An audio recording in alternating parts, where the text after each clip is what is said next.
ሰላም ሰላም እንደምን አላችሁልኝ ውድ ተከታታዮቼ? እኔ እግዚአብሔር ይመስገን ሰላም ነኝ።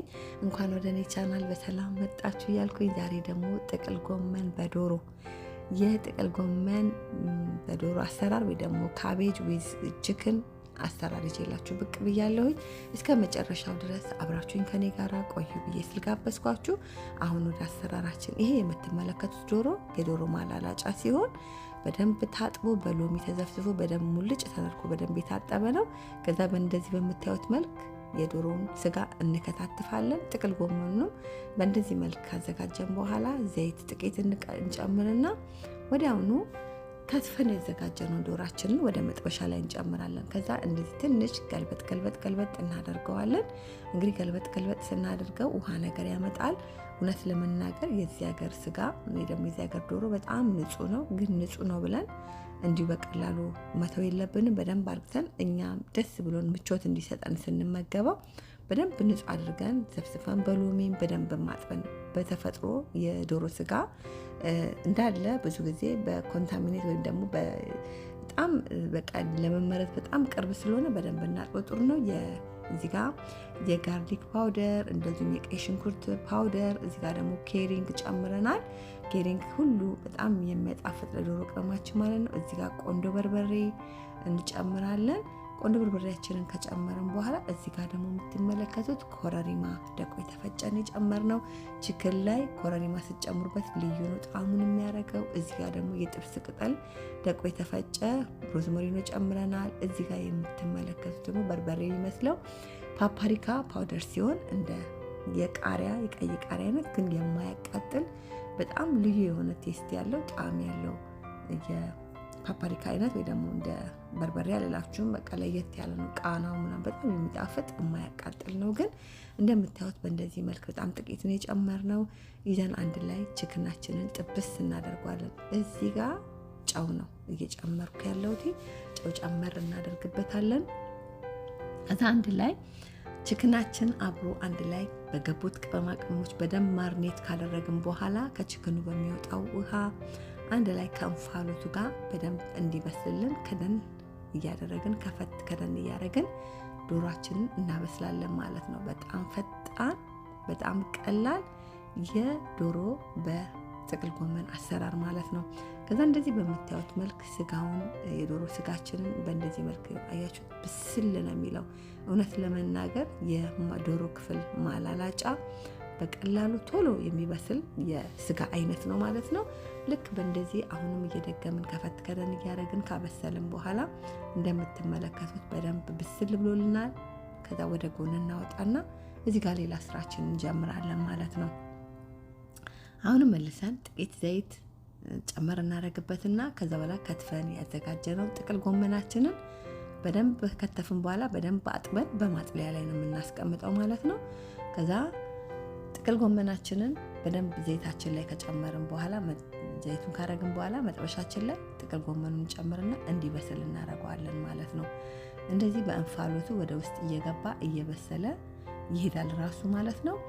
ከዛ ምንድነው የምናደርገው? እንደዚህ ወደ ውስጥ ገባ እንዲል እናደርገዋለን። ሙሽሽ ብሎ አሁን ትንሽ ቆይቶ ታዩታላችሁ። በጣም ወደ ውስጥ ገባ የሚለው ማለት ነው። ሙሽሽልና ከዛ እንደዚህ እያደረግን ከውስጥ ከታች የበሰሉትን ከላይ ደግሞ ያልበሰሉትን ወደ ውስጥ ገባ እያደረግን ቀስ እያልን በማማሲያችን እናቀላቅሏለን ጥቅል ጎመናችን ማለት ነው። ከዛ በኋላ በእንደዚህ መልክ አደረግን በኋላ መልሰን ክድን እናደርገዋለን ማለት ነው። ክድን ካረግን በኋላ መልሰን ምን እናደርጋለን? ይዘን እንዳለ ማሰል እናደርግና ከዛ እያዘሉት እንደምታዩት እያዘ በሰል እያለ ነው። እውነት ለመናገር ጥቅል ጎመን ወዲያው ነው የሚበስለው ወዲያውኑ ማለት ነው። ግን ባለው ነገር አብሮ ከራሱ በሚወጣው ውሃ ቀስ እያለ መጠጥ እያደረገው እንዲበስል እናደርገዋለን ማለት ነው። ከዛ እንደምታዩት ወዲያውኑ ሙሽሽ ብሏል።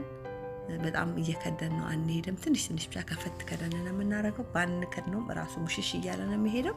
ጥቅል ጎመኑ በጣም እንዲበስልብን አያስፈልገንም ማለት ነው።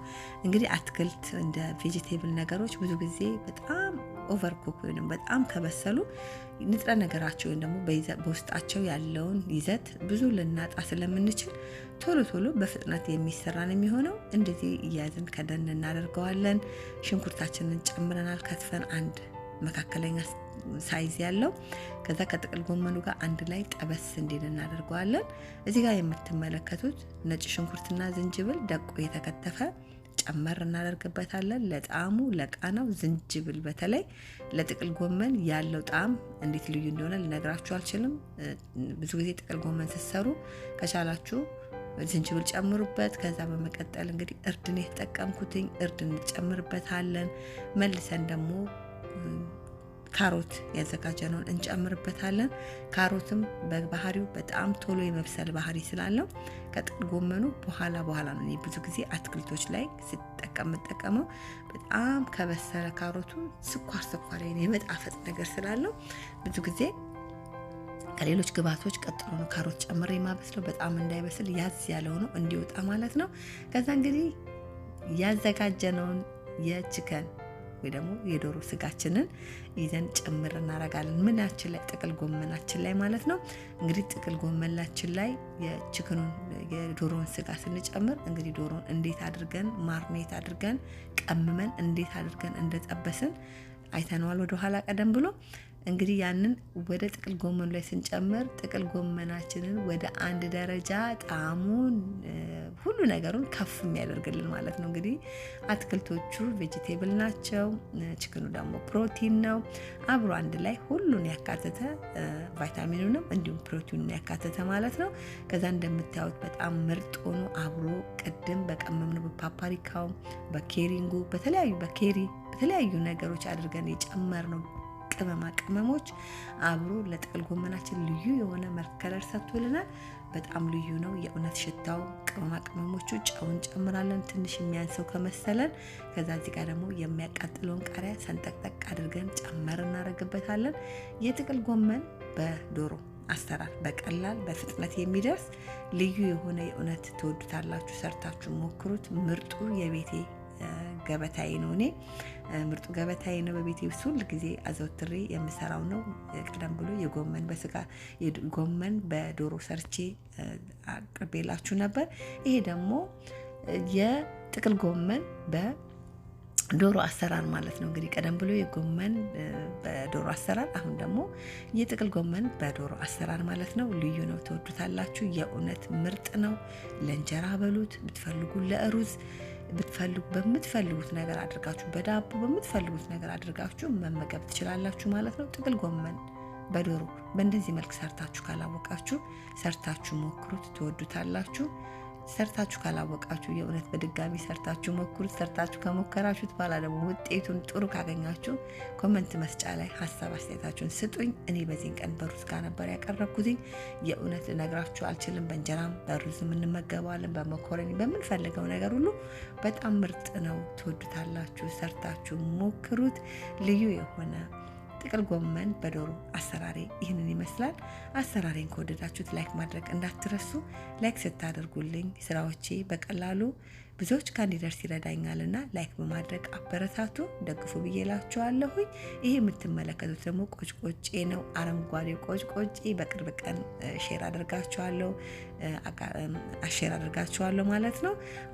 በቅርብ ቀን አፕሎድ አደርግላችኋለሁኝ። በጣም ምርጥ የሆነ አረንጓዴ ቆጭቆጬ በጣም ልዩ የሆነ ምርጥ የሆነ ነው። ሩዛችን ላይ እንደማባያ ጣል አድርገንበት ስንበላው ስንመገበው እንዴት ልዩ እንደሆነ ልነግራችሁ አልችልም። ያባላናል። ለኔ ቻናል አዲስ ከሆናችሁ ደግሞ ቻናሉን ሰብስክራይብ፣ ሼር፣ ላይክ፣ ኮሜንት በማድረግ ቤተሰብ ሁኑ፣ አበረታቱ።